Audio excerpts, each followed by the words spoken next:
Uber reportedly uses kill switch to dodge raids globally. Uber used this tactic at least 12 times during the period.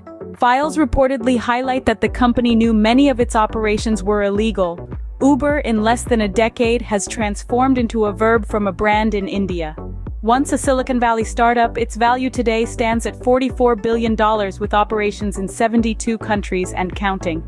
However, its rapid expansion in several key global markets is now being credited to bypassing regulations, lobbying lawmakers, and playing around with loopholes, a leak points out. Obtained by The Guardian and shared with the International Consortium of Investigative Journalists, ICIJ, the leaked Uber files reportedly include 124,000 internal emails, text messages, and documents from inside Uber. The leaked files, also assessed by the India Express, allegedly highlight the tenure of company's former CEO, Travis Kalanick, who stepped down in 2017 after allegations of promoting a toxic work culture and even ignoring gender discrimination and sexual harassment at Uber. Leaked records cover the period between 2013 and 2017.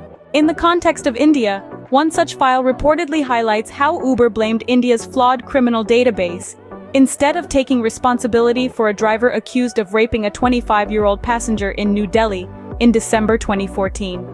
The incident seemingly caused panic within the India unit, leading Uber's communications head, Nairi Howardajian, to send an email to a colleague saying, "Remember that everything is not in your control and that sometimes we have problems because, well, we're just effing illegal." It is also reported that Uber uses an internal tactic called the kill switch to escape raids by the government by shutting down internal software. It involves Uber officials learning about possible raids at its offices and sending instructions to IT staff to cut off access to the company's main data systems. It essentially prevents authorities from gathering evidence. The Guardian notes that Uber deployed this tactic at least 12 times during raids in India, France, the Netherlands, Belgium, Hungary, and Romania. Its Bengaluru office was raided by the Regional Transport Office in 2014, and separately, another raid took place in July 2021 based on non-compliance complaints. In the global context, the leaked Uber files highlight how the company worked closely with country officials to sideline local cab businesses. For instance, the files reportedly highlight CEO Kalanick and French President Emmanuel Macron's relationship, who seemingly helped the company in France when he was the economy minister. It is reported that Macron appears to have gone to extraordinary lengths to help Uber, even telling the company he had brokered a secret deal with its opponents in the French cabinet.